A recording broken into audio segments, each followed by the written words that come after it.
आपण सगळेच सोशल मीडियावर जगतो, पण आपल्या पुढच्या पिढीला शिकवणाऱ्या शिक्षकांना ह्याबद्दल नक्की काय शिकवलं जातंय? हाच प्रश्न आहे. आज आपल्या हाती BEdच्या पहिल्या वर्षाच्या अभ्यासक्रमातील काही अधिकृत नोट्स लागले आहेत.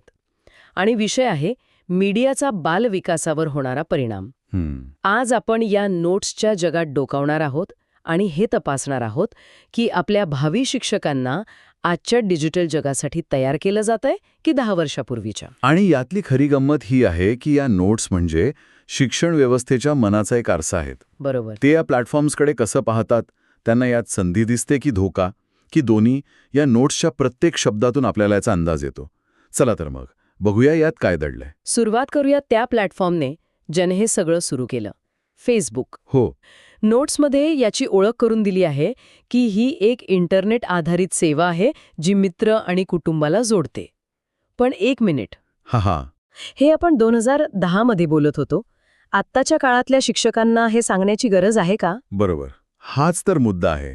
या नोट्स जेव्हा फेसबुकची वैशिष्ट्ये सांगतात तेव्हा त्यात व्हिडिओ चॅटचा उल्लेख येतो. अच्छा. हे म्हणजे गाडीच्या वैशिष्ट्यांमध्ये चाकं आहेत असं सांगण्यासारखं आहे. अगदी. यावरून असं दिसतंय की अभ्यासक्रम लिहिताना कदाचित असा विचार केला गेलाय की शिक्षक पूर्णपणे कोरे आहेत, त्यांना डिजिटल जगाबद्दल काहीच माहिती नाही. त्यांना अगदी मुळाक्षरांपासून शिकवण्याची गरज आहे. आणि याच मुळाक्षरांमध्ये एक शब्द वारंवार येतो, व्यापाराभिमुख किंवा बिझनेस बेनिफिशियल. हो. नोट्स सांगतात की कंपन्या इथे जाहिरात करू शकतात आणि व्यावसायिक याचा उपयोग पैसे कमवण्यासाठी करू शकतात. पण हे BEdच्या अभ्यासक्रमात का? म्हणजे आपण शिक्षकांना तयार करतोय की मार्केटिंग मॅनेजर? हा प्रश्न खूप महत्वाचा आहे. वरवर पाहताय विचित्र वाटतं, पण थोडा खोल विचार केलात तर शाळेचं स्वतःचं एक फेसबुक पेज असतं. पालक आणि समाजाशी संवाद साधण्यासाठी ते वापरलं जातं, हो ना? हो, बरोबर. मग त्या पेजवरची पोस्ट जास्तीत जास्त लोकांपर्यंत कशी पोहोचेल हे समजून घेणं त्या शिक्षकासाठी एक प्रकारे गरजेचं बनतं. अच्छा, म्हणजे त्या अँगलने विचार केलाय. हो. त्यामुळे हे कॉर्पोरेट वाटत असलं तरी त्याच्या मुळाशी एक व्यावहारिक, शैक्षणिक गरज दडलेली असू शकते, जी या नोट्समध्ये अप्रत्यक्षपणे मांडली आहे. म्हणजे शिक्षकाच्या नोकरीचा एक अलिखित भाग बनलाय हा. या नोट्समध्ये वैयक्तिक पोर्टफोलिओ तयार करण्यावरही भर दिलाय. हो, तो एक महत्वाचा मुद्दा आहे. म्हणजे शिक्षक किंवा विद्यार्थी आपलं काम, आपले प्रोजेक्ट्स जगासमोर मांडू शकतात. हे मात्र नक्कीच एक सकारात्मक वैशिष्ट्य आहे. अगदी. पण या सगळ्या वैशिष्ट्यांच्या पलीकडे जाऊन या नोट्स फेसबुकला एक संवादाचं व्यासपीठ म्हणून पाहतात. त्यात एक मुद्दा आहे वास्तविक प्रासंगिक संवाद. Real time relevant conversation. हो. याचा अर्थ जगात काहीही घडलं की त्यावर लगेच चर्चा सुरू होते. हे व्यासपीठ लोकांना केवळ मतं मांडायला नाही, तर ती मतं वेगाने पसरवायला मदत करतं. आणि इथेच या माध्यमाची ताकद आणि धोका दोन्ही एकत्र येतात. तर फेसबुकबद्दल या नोट्सचा दृष्टिकोन असा आहे की हे फक्त फोटो टाकण्याचं ठिकाण नाहीये, तर एक शक्तिशाली आर्थिक आणि सामाजिक साधन आहे. बरोबर. जे कसं वापरायचं हे शिक्षकांना माहीत असायला हवं. आता या सार्वजनिक चौकातून थोडं खाजगी जागेत जाऊया, म्हणजे व्हॉट्सॲप. नोट्स फेसबुकवरून थेट व्हॉट्सॲपवर येतात आणि इथे सूर पूर्णपणे बदलतो. हो, इथे भर ब्रॉडकास्टिंगवर नाही, तर सुरक्षित संवादावर आहे. नोट्समधला सगळ्यात महत्वाचा शब्द आहे end to end encryption. End to end encryption. हो. याची व्याख्या तर दिली आहे की पाठवणारा आणि स्वीकारणारा यांच्याशिवाय कोणीही मेसेज वाचू शकत नाही. पण या तांत्रिक शब्दापलीकडचा अर्थ तो शिक्षकांसाठी खूप मोठा आहे. तो कसा? म्हणजे काय नक्की? तो सांगतोय. ओके. ती माहिती अत्यंत गोपनीय आहे. एन्क्रिप्शनमुळे तो संवाद तुमच्या दोघांमध्ये सुरक्षित राहतो. हे ज्ञान केवळ तांत्रिक माहिती नाही, हा व्यावसायिक नैतिकतेचा आणि विद्यार्थ्याचा विश्वास जपण्याचा भाग आहे. खरंय. नोट्सनी हा मुद्दा अधोरेखित केला हे चांगलं आहे, पण त्याचं वर्गातलं महत्त्व कदाचित अजून जास्त ठळकपणे सांगायला हवं होतं. बरोबर. सुरक्षितेचा मुद्दा मुलांच्या बाबतीत खूपच महत्वाचा ठरतो. याशिवाय नोट्समध्ये ग्रुप चॅटबद्दल सांगितलं आहे की 256 लोकांना एकत्र आणता येतं. वर्गाचे, पालकांचे ग्रुप्स आजकाल सर्रास दिसतात.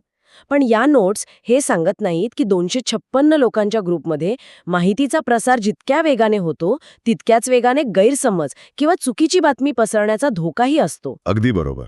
आणि इथेच शिक्षकाची भूमिका महत्वाची ठरते. म्हणजे केवळ व्हॉट्सॲप कसं वापरायचं हे शिकवणं पुरेसं नाही, तर त्याचा जबाबदारीने वापर कसा करायचा हे शिकवणं गरजेचं आहे. म्हणजे एक प्रकारे डिजिटल नागरिकशास्त्र किंवा डिजिटल सिटिझनशिप. डिजिटल सिटिझनशिप बरोबर. शिकवण्याची जबाबदारी शिक्षकांवर आहे हे या नोट्स सूचित करतात. त्या थेट बोलत नसल्या तरी त्यांचा रोख त्याच दिशेने आहे. व्हॉट्सॲप वेब, डॉक्युमेंट शेअरिंग यासारखी वैशिष्ट्ये पण दिली आहेत, जी आता आपल्या दैनंदिन जीवनाचा भाग झाली आहेत. हो, ती तर आहेतच. पण या सगळ्यावरून एक गोष्ट स्पष्ट होते की अभ्यासक्रम व्हॉट्सॲपला फक्त मेसेजिंग ॲप नाही, तर एक संपूर्ण कम्युनिकेशन टूल म्हणून बघतोय. अगदी. जे वैयक्तिक, व्यावसायिक आणि शैक्षणिक कामांसाठी वापरलं जातं. आतापर्यंत आपण पाहिलं की फेसबुक हे एक सार्वजनिक व्यासपीठ आहे आणि व्हॉट्सॲप एक खाजगी संवादाचं माध्यम. पण जिथे शब्दांपेक्षा चित्रांचं राज्य चालतं, त्या इंस्टाग्रामबद्दल या नोट्स काय म्हणतात? ॲप्लिकेशन आहे जे फेसबुकने विकत घेतलंय, पण या पलीकडे जाऊन ते याच्या व्हिज्युअल स्वरूपावर भर देतात. आणि ते स्वाभाविक आहे, कारण इंस्टाग्राम हे अनुभवांचं माध्यम आहे, नाही का? हो, तुम्ही काय बोलताय यापेक्षा तुम्ही काय दाखवताय हे महत्वाचं आहे. नोट्समध्ये डिजिटल फिल्टरचा उल्लेख आहे, जे फोटो आकर्षक बनवतात, पण या छोट्याशा वैशिष्ट्यामागे एक मोठा मानसिक परिणाम दडलेला आहे. तो काय? प्रत्येक गोष्ट फिल्टर लावून सजवून दाखवण्याच्या सवयीमुळे वास्तव आणि आभासी जगातलं अंतर वाढतंय, विशेषतः लहान मुलांमध्ये. यावर या नोट्स फार काही बोलत नाहीत. नाही, त्या जास्त करून तांत्रिक बाजू मांडतात. जसं की लोकेशन टॅगिंगमुळे तुम्ही कुठे आहात हे दाखवू शकता. हो, पण याचा एक दुसरा अर्थ असा की तुम्ही तुमची वैयक्तिक माहिती, तुमचं लोकेशन जगासमोर उघड करत आहात. याच्या धोक्यांबद्दल स्पष्ट इशारा दिलेला नाहीये. बरोबर. पण व्यावसायिक बाजू मात्र पुन्हा एकदा अधोरेखित केली आहे. नोट्समध्ये स्पष्ट म्हटलंय की हे केवळ लोकांसाठीच नाही तर व्यवसायकरिता सुद्धा उपयुक्त असं साधन आहे. म्हणजे परत बिझनेस आलाच. हो, म्हणजे ब्रँड्स आणि कंपन्यांसाठी व्हिज्युअल मार्केटिंगचं हे किती मोठं व्यासपीठ आहे हे शिक्षकांना समजावून सांगितलं जाते.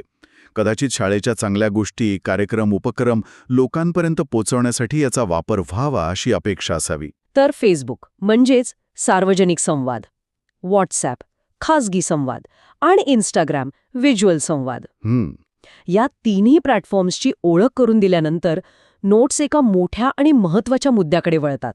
तो म्हणजे या सगळ्याचा समाजावर होणारा एकत्रित परिणाम. हो, आणि हा भाग खूप महत्वाचा आहे. आणि इथे एक वाक्य येतं जे या संपूर्ण चर्चेचं सार आहे. समाज माध्यम हे एक शस्त्र आहे, त्याचा वापर कसा केला जातो यावर त्याचे परिणाम अवलंबून असतात. हे वाक्य तसं क्लिशे वाटू शकतं, पण शिक्षण व्यवस्थेच्या दृष्टिकोनातून ते खूप महत्वाचं आहे. कसं काय? कारण ते शिक्षकांना एक मोठी जबाबदारी देत आहे.